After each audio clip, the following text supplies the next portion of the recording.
En la clase de hoy vamos a estudiar un método muy utilizado en teoría de probabilidades para describir todos los sucesos elementales de un experimento aleatorio compuesto. Dicho método se conoce con el nombre de diagrama de árbol. Veamos primero en qué consiste un experimento aleatorio compuesto.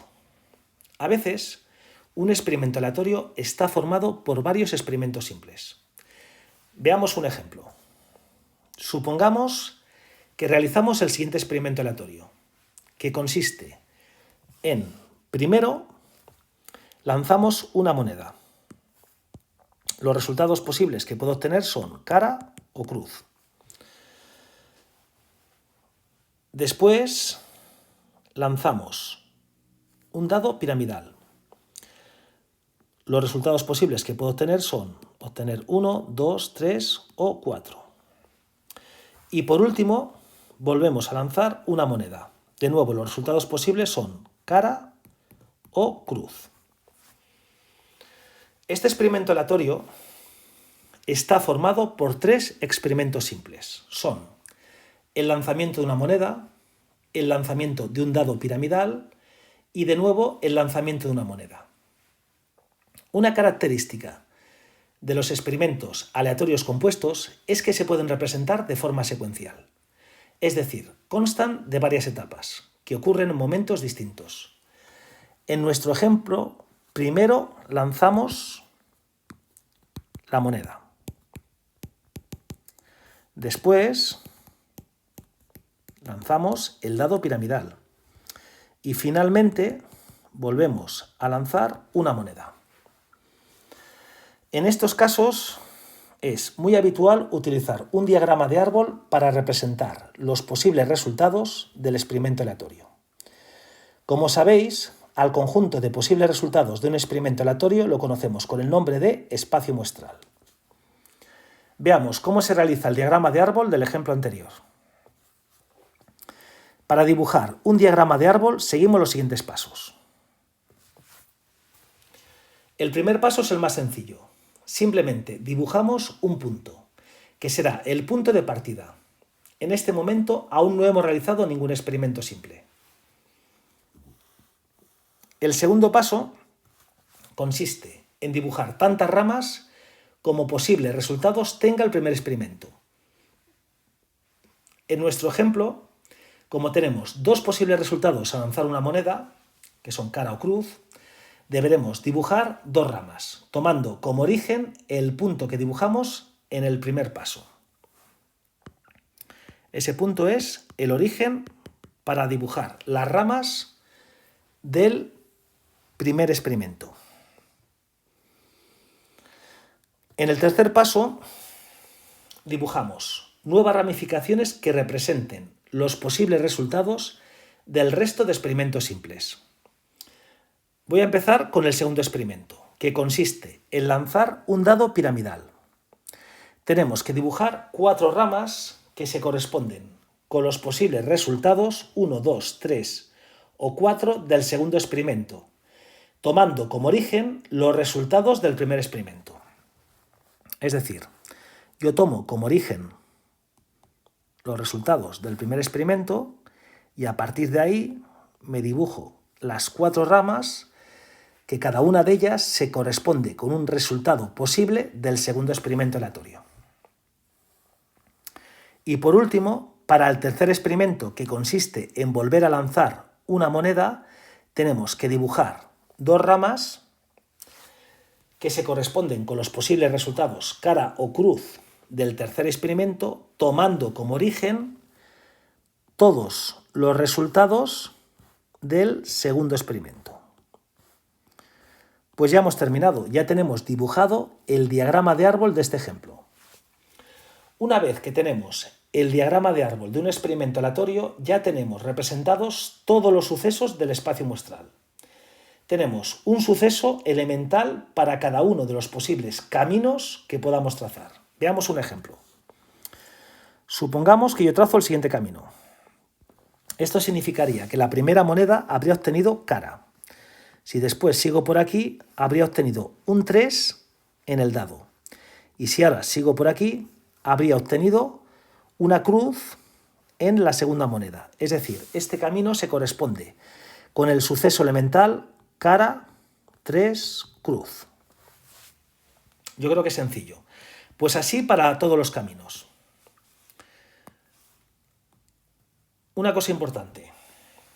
Algo que hay que hacer cuando ya tenemos el diagrama de árbol es contar el número de sucesos elementales del espacio muestral. Lo podemos hacer de dos maneras. Yo primero lo voy a hacer contando todos los caminos que tiene nuestro diagrama de árbol. Se hace directamente. Tenemos 1, 2, 3, 4, 5, 6, 7, 8, 9, 10, 11, 12, 13, 14, 15 y 16 caminos. Eso significa que tenemos 16 posibles caminos en este diagrama de árbol que coincide con 16 sucesos elementales en el espacio muestral de este ejemplo. El segundo método seguramente es más interesante. Consiste en multiplicar el número de posibles resultados de cada experimento aleatorio. En este ejemplo tenemos, como el primer experimento es lanzar una moneda, tenemos dos posibles resultados. El segundo experimento es lanzar un dado piramidal con 4 posibles resultados. Y el tercer experimento vuelve a ser lanzar una moneda con 2 posibles resultados. Pues si yo multiplico estos números, obtengo 2 por 4, 8, por 2, 16. Y volvemos a obtener que el número de sucesos elementales de este ejemplo es 16. ¿Por qué es importante este número? Porque si os preguntan en un ejercicio por el espacio muestral, seguramente a continuación os van a preguntar por cualquier probabilidad. Y vais a aplicar la regla de Laplace, que dice que la probabilidad de un suceso es igual al número de casos favorables a ese suceso dividido entre el número de casos posibles. Pues bien, el número de casos posibles coincide con el número de sucesos elementales del espacio muestral. Es decir, en este ejemplo va a ser 16. Una vez que tenemos el diagrama de árbol de un experimento aleatorio, es sencillo calcular la probabilidad de cualquier suceso. Vamos a ver un ejemplo en el que usaremos el diagrama de árbol anterior. El enunciado dice lo siguiente. Lanzamos una moneda, después un dado piramidal con los números 1, 2, 3 y 4. Y finalmente volvemos a lanzar una moneda. En el apartado A me piden que calcule la probabilidad de obtener 2 caras y un número par. La notación es sencilla. 2 caras y un número par. Bueno, pues vamos a aplicar la regla de Laplace. Lo primero que voy a hacer es calcular el número de casos favorables a 2 caras y un número par. Bueno, pues todos estos sucesos los puedo descartar, porque empezamos con cruz. Y me están diciendo que tiene que tener 2 caras, pues descartados. También puedo descartar todos estos sucesos, porque aquí el número es impar. Y todos estos sucesos, porque aquí el número también es impar. Ya me quedan menos posibilidades. Vamos a ver las que son. Tenemos el suceso cara, 2 cara, porque el número es par y tenemos 2 caras. Y el suceso cara, 4 cara. No hay más. Entonces, ahora aplicamos la regla de Laplace. Número de casos favorables. Me han salido 2. 1 y 2. Dividido entre número de casos posibles. Pues son todos los sucesos elementales del espacio muestral, que ya hemos visto que son 16. Si ahora simplificáis esta fracción, entre 2 vamos a obtener la fracción 1/8. Ya hemos resuelto el apartado A. Vamos a ver cómo se resuelve el apartado B, que dice que calcule la probabilidad de obtener un número de caras que coincida con el número obtenido en el dado. Como solamente lanzamos 2 monedas, el número máximo de caras va a ser 2. Esto significa que podemos descartar estos sucesos elementales, porque aquí aparece el número 3. Y nunca vamos a obtener 3 caras. También podemos descartar todos estos sucesos elementales, porque aparece el número 4. Por el mismo motivo descarto estos, que aparece el número 3, y estos porque aparece el número 4. Vamos a ver cuántos sucesos elementales tenemos con el número 1. Es decir, tiene que aparecer solamente una cara. Pues tenemos el cara 1 cruz.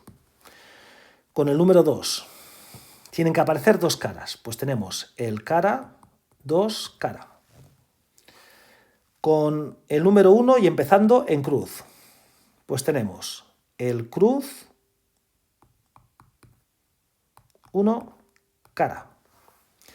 Con el número 2 y empezando en cruz, pues no tenemos ninguno porque es imposible que ya tengamos dos caras. Entonces, el número de casos favorables nos han salido 3 y el número de casos posibles sabéis que son 16. Esta fracción no se puede simplificar, por tanto la solución de este apartado es 3/16. Y ya por último vamos a resolver el apartado C, que nos piden la probabilidad de tener tantas caras como cruces. Aquí, si os dais cuenta, el número que obtengamos en el dado me es indiferente. Lo único que importa es tener tantas caras como cruces. Tenemos que tener una cara y una cruz. Es la única manera. Entonces, tenemos el suceso cara 1 cruz, el suceso cara 2 cruz, el suceso cara 3 cruz y el suceso cara 4 cruz. Estos son los sucesos elementales que empiezan en cara. Ahora vamos a ver los sucesos elementales que empiezan en cruz. Serán el cruz 1 cara, el cruz 2 cara, el cruz 3 cara y por último el cruz 4 cara. Pues aplicamos de nuevo la regla de Laplace. Si contáis los casos favorables son 8, van en el numerador, y ya sabéis que los casos posibles en este ejercicio todo el rato son 16. Simplificamos entre 8 y obtenemos la fracción 1/2. Pues este ejercicio ya lo hemos terminado. Ahora os voy a contar dos métodos para calcular la probabilidad de un suceso elemental cuando tenemos un diagrama de árbol. De nuevo me basaré en el ejemplo anterior. El primer método ya lo conocéis, consiste en aplicar la regla de Laplace. Yo voy a calcular la probabilidad de tener cara en la primera moneda, 3 en el dado y cruz en la segunda moneda. Es decir, la probabilidad de este suceso elemental, cara 3 cruz. Aplico la regla de Laplace. Número de casos favorables, solamente me ha salido 1. Entre el número de casos posibles, que son 16, pues ya hemos terminado. Un 16avo. Ahora lo voy a hacer de otra manera. El segundo método consiste en multiplicar las probabilidades de todas las ramas que conducen al suceso elemental en el que estamos interesados. Ya aquí os he puesto el mismo diagrama de árbol que teníamos, pero encima de cada rama aparece un número. Por ejemplo, ¿por qué aparece un medio encima de esa rama? Pues aparece porque el primer experimento consiste en lanzar una moneda. ¿Resultados posibles? 2. ¿Resultados favorables a sacar cara? 1. Pues un medio. Lo mismo para este un medio de aquí. ¿Resultados posibles? 2.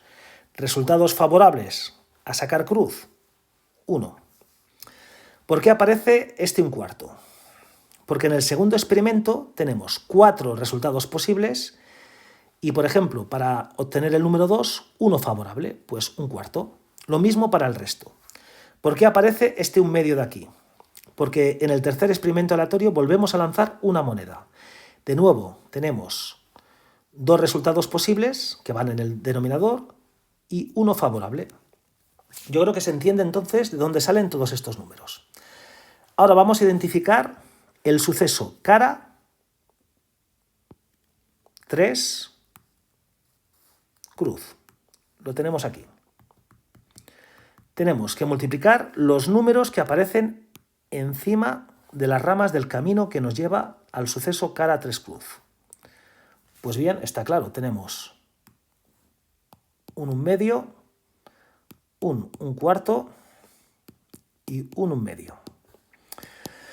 Si multiplicáis estas fracciones, pues tenemos un 16avo, porque abajo hay que multiplicar un 2 por un 4 por un 2, que es 16. Pues ya está, otro método para calcular la probabilidad de este suceso elemental. Bueno, espero que se haya entendido, yo creo que es sencillo. Ahora os planteo el siguiente ejercicio que tenéis que resolver.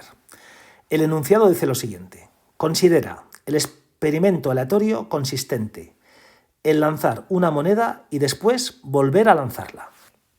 En el apartado A me dicen, obtén el espacio muestral usando un diagrama de árbol. En el apartado B me dicen, calcula la probabilidad de obtener dos caras. Y por último, en el apartado C me dicen, calcula la probabilidad de obtener el mismo resultado en ambos lanzamientos. Yo os doy las soluciones del apartado B, que simplificado os tiene que dar un cuarto, y del apartado C, que también simplificado os dará un medio. Con esto terminamos la clase de hoy. Espero que os haya gustado. Ya sabéis, como siempre, lo más importante, espero que lo hayáis entendido absolutamente todo y nos vemos de nuevo en el próximo vídeo.